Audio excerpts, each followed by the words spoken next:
Sa'ad bin Mu'adz teman-teman, yang tadi kita bahasakan juga masih ingat, dia kena anak panah di dadanya. Lagi sakit diobati di dalam Masjid Nabawi. Jadi lagi parah sekali. Waktu beliau lagi sakit terkena panah, beliau sempat berdoa, ya, dan berkata begini, Ya Allah, bila seandainya setelah hari ini akan ada pertemuan lagi Rasulmu dengan Quraisy, maka hidupkanlah aku. Maksudnya setelah perang ini langsung, setelah Ahzab, Rasulullah masih suruh kami menyerang, ya, maka hidupkan aku ya Allah. Jangan sampai aku mati. Tentu nanti ada penyerangan ke Mekah kan. Tapi di sini teman-teman sekalian adalah kalau setelah ini ada peperangan lagi, Nabi suruh serang, jangan matikan saya Allah, hidupkan. Dan bila tidak lagi peperangan dengan Quraisy, maka wafatkan aku ya Allah. Dan jangan wafatkan aku kecuali setelah aku menyaksikan kehancuran suku Quraidah. Dan akhirnya Allah pun mengijabah doa ya Sa'ad bin Mu'adz. Kita lihat teman-teman sekalian bagaimana prosesi agung ya hukuman yang berat kepada suku Quraidah ini. Sa'ad bin Mu'adz lagi sakit parah, sampai-sampai tidak bisa berjalan dan ditopang oleh orang-orang sukunya. Akhirnya sukunya pun menyiapkan kuda, kemudian ditopang di atas dan dipegang dengan beberapa orang. Kuda tersebut didampingi kakinya, kemudian dipegangi seterusnya sampai akhirnya dia bisa menuju ke benteng suku Quraidah. Karena kan tadi dia sakit parah, nggak bisa bergerak. Makanya waktu Nabi SAW ke suku Quraidah, Sa'ad bin Mu'adz tidak ikut di situ. Dalam perjalanan, lagi jalan, suku-sukunya dia dari Ausri datang mengelilingi, mengatakan, berbuat baiklah dengan suku-suku kami. Gitu. Maksudnya suku Quraidah maafin aja, gitu kan. Dan ini kita lihat teman-teman bagaimana kebaikan hatinya orang-orang Madinah ya. Makanya luar biasa kata Nabi SAW, mencintai Ansar adalah bagian daripada keimanan. Dan membenci Ansar adalah bagian dari kemunafikan. Penduduk asli Madinah. Mereka sudah tahu Quraidah pengkhianat, mereka masih minta Rasulullah untuk maafkan. Saat waktu itu menjawab kaumnya mengatakan dengan kalimat penuh keimanan dan kemuliaan, sudah saatnya saat ya tidak bertoleransi lagi di jalan Allah. Sudah saatnya saat tidak lagi toleransi di jalan Allah. Terus dia ulangi sampai tiba di suku Quraidah. Dan sukunya sudah tahu ini. Sebagian kaum yang cerdas memahami maksud Sa'ad dan berkata kepada sebagian yang lain, pasrahlah dan sudah saatnya Quraidah harus binasa. Ketika Sa'ad bin Mu'adz radhiyallahu anhu tiba di benteng Quraidah, sementara seluruh laki-laki Quraidah terbelenggu. Jadi 700 orang tadi dibelenggu semua, diikat, kemudian juga leher mereka dibelenggu, diikat satu sama yang lain. Jadi mereka tidak bisa lari. Maka Nabi SAW pada saat melihat Sa'ad lagi datang, didampingi oleh kaumnya, beliau berkata, berdirilah untuk pimpinan kalian. Dan ini satu kemuliaan yang Nabi SAW muliakan Sa'ad. Ya. Katanya memuliakan pemimpin kaum ini. Maka semua berdiri. Suku Quraidah pada saat melihat kejadian tersebut terkesimak dan penuh kekhawatiran.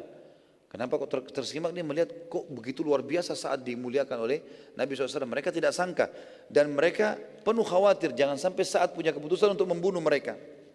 Nabi SAW bersabda, kami telah menyerahkan hukum suku Quraidah kepadamu wahai Sa'ad. Adililah, terserah kamu. Maafin, bunuh, apa saja, terserah. Sa'ad lalu berkata, apakah semua Aus sukuku akan menerima keputusanku? Sengaja beliau tanya dengan suara keras. Orang-orang Aus mengatakan, iya, kami ridho dengan hukumanmu atau hukummu hai Sa'ad. Sa'ad lalu balik menghadap ke suku Khazraj, orang penduduk Madinah yang lain tadi. Ya, dari nanti ada di Ansar, dua-duanya Ansar ini. Apakah Khazraj setuju dengan keputusanku?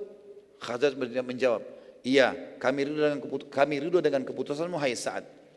Sa'ad lalu menghadap ke umumnya kaum muslimin di belakang dan sekitar mereka. Wahai muslimin, apakah kalian semua ridho dengan keputusanku?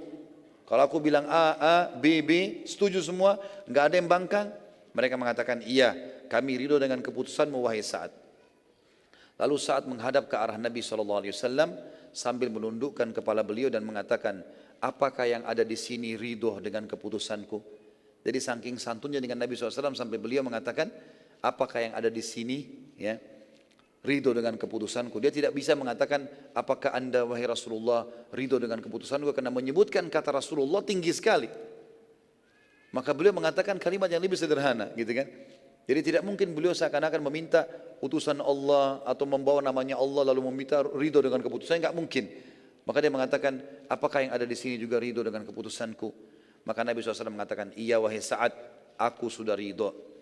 Maka saat tiba-tiba teman-teman sekalian, mengangkat kepalanya sambil dengan suara keras mengatakan, aku putuskan seluruh wanita dan anak-anak suku Quraidah menjadi harta rampasan perang dan semua laki-lakinya dibunuh. Gak ada yang boleh lolos. Pengkhianat, bunuh semua. Gak bisa dibiarkan. Saat itu kaum Yahudi, karena mereka agak jauh, yang dia lagi dibelenggu, tidak mendengar keputusan Sa'ad, gitu kan? Sehingga mereka tidak mengetahui apa yang sedang terjadi, karena posisi mereka diikat dan agak jauh dari muslimin. Nabi SAW lalu memerintahkan agar dibuat, ya, pada saat itu Nabi SAW berteriak mengatakan begini, Allahu Akbar, sungguh hai Sa'ad, engkau telah menentukan keputusan yang telah ditentukan oleh Allah dari langit ketujuh, dari atas langit ketujuh. Nabi SAW lalu memerintahkan agar dibuat galian-galian yang dalam yang cukup besar, lalu dibawa 10 orang dari suku Quraidah menuju ke lubang tersebut dan dibunuh. Ini pengkhianat, semuanya harus dihukum. Sementara yang lain tidak tahu, jadi 10 orang dibawa, digiring, tidak diketahui, seakan-akan tidak mau kemana. Digiring, dibunuh, dilempar ke lubang tersebut. Dibawa lagi 10 begitu, jumlah mereka 700. Setelah 10 mati dibawa lagi 10 dan demikian seterusnya sehingga seluruh laki-laki mereka akhirnya terbunuh. Beberapa orang Yahudi sempat berkata sama yang lain, waktu lagi tunggu antrian dibunuh itu, beberapa orang-orang Yahudi sempat berkata sama yang lain, kemana kira-kira orang-orang itu dibawa tadi? 10 orang pergi, gitu kan? Ada yang lain yang berakal di antara mereka berkata, sungguh bodoh kalian. Tidakkah kalian lihat 10 orang pergi dan tidak kembali lagi? Pastilah dibunuh gitu. Ya. Ada kisah unik teman-teman sekalian pada saat proses itu terjadi. Jadi pada saat orang-orang Quraidah sudah keputusan begitu, perempuan sama anak-anaknya semua dibagikan kepada muslimin, kemudian laki-lakinya 10 orang dibunuh, nanti diambil lagi 10. Ada beberapa kejadian unik. Ada satu dari 700 orang itu bernama Zubair bin Ghabah, orang Yahudi ini. Zubair bin Ghabah. Zubair bin Ghabah ini salah satu ulama Yahudi sebenarnya. Pada saat ia dibawa menuju ke lubang pembantaian, lagi mau dibunuh, ia dilihat oleh seorang dari Aus yang berkata padanya, ya.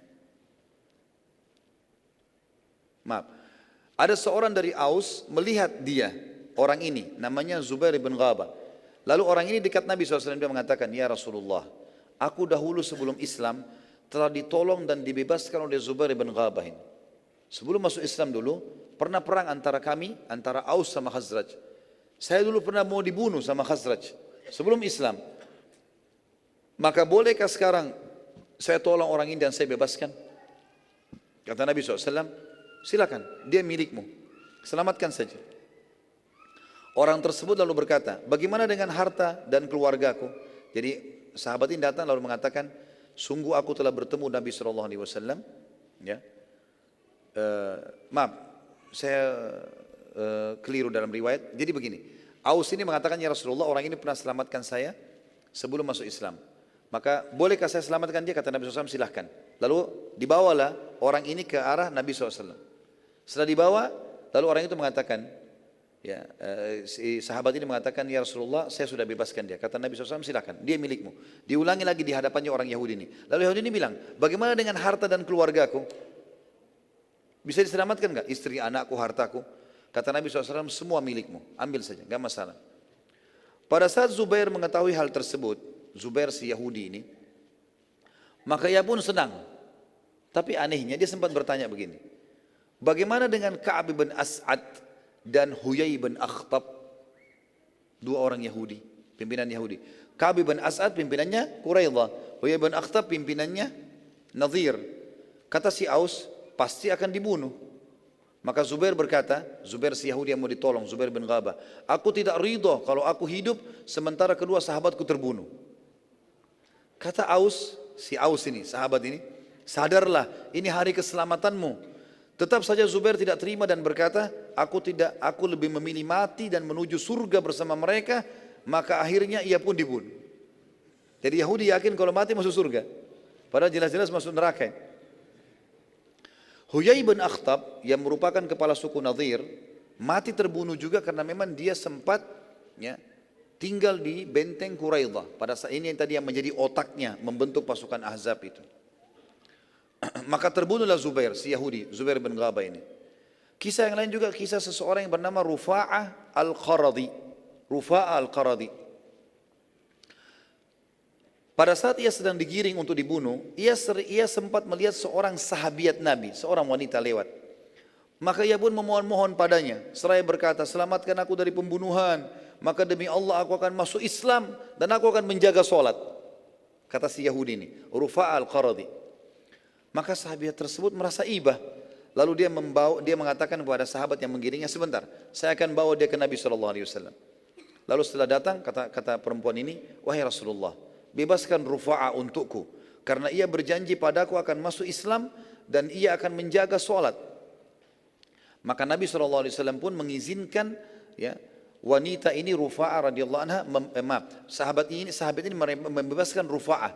Dan ternyata Rufa'ah benar-benar masuk Islam dan menjadi salah satu ulamanya muslimin. Setiap kali dia berdoa setelah itu, dia mengatakan, ya, ia selalu berkata, selamatkanlah yang telah menyelamatku dari pembantian ya Allah. Maksudnya si Rufa'ah mendoakan si sahabiat itu. Dia mengatakan, ya Allah, selamatkanlah orang atau wanita yang telah menyelamatkan aku dari pembantaian. Nabi SAW lalu membagi-bagi para wanita dan anak-anak orang Yahudi sebagai tawanan dan budak muslimin. Yang menjadi bagian Nabi SAW adalah seorang wanita Yahudi bernama Raihana al-Quradiyah. Atau sebenarnya Al-Quraidah ya, Al-Quradiyah ini. Sempat Nabi SAW menawarkan baginya Islam, dan ia akan dibebaskan dari keterbudakan serta dinikahi oleh Nabi SAW, tapi ia menolak pada awal penawaran. Namun akhirnya ia pun masuk Islam dan Nabi SAW memenuhi janjinya, artinya menikahi wanita ini. Dan ini pelajaran besar teman-teman sekalian, bagaimana para orang-orang kafir dihiasi amalan mereka oleh syaitan, sehingga mereka menganggap perbuatan mereka baik. Sampai tadi Zubair bin Ghabah jelas-jelas akan selamat, dan dia tahu ini kebenaran, tapi dia lebih pilih mati dalam keadaan kekufuran, dan dia anggap dirinya akan masuk surga. Syaitan menghiasi itu. Nabi SAW juga bersabda, andai saja terdapat 10 atau 12 riwayatnya, Yahudi beriman padaku, maka niscaya seluruh Yahudi akan beriman kepadaku. Jadi sulit sekali mereka beriman. Gitu kan. Juga pelajaran lain teman-teman sekalian, kalau Islam adalah agama toleransi, di tempatnya, di waktunya, dan juga di keadaannya. Tapi Islam juga adalah agama yang tegas di waktu, tempat, dan keadaannya. Ini harus diketahui. Jadi banyak sekali tawanan perang, dan kita tahu dalam Islam dianjurkan untuk dibebaskan. Ya, Allah SWT banyak menyebutkan masalah itu. Bahkan kata Nabi SAW, bebaskanlah budak, bebaskanlah tawanan, bebaskanlah tawanan. Nabi selalu tawarkan masalah itu. Dan juga pada perang Bani Mustalik, Nabi SAW ya, mengiyakan sahabat pada saat bebaskan semua tawanan perang mereka. Tapi khusus Quraidah, dan kita lihat juga nanti pembebasan kota Mekah ya, satu kota Mekah Nabi bebasin, nggak ada masalah, nggak ada budak, nggak ada tawanan. Tapi Quraidah pengkhianat ini, hampir saja mereka menjadi penyebab binasanya kaum muslimin dan hancurnya Madinah pada saat itu.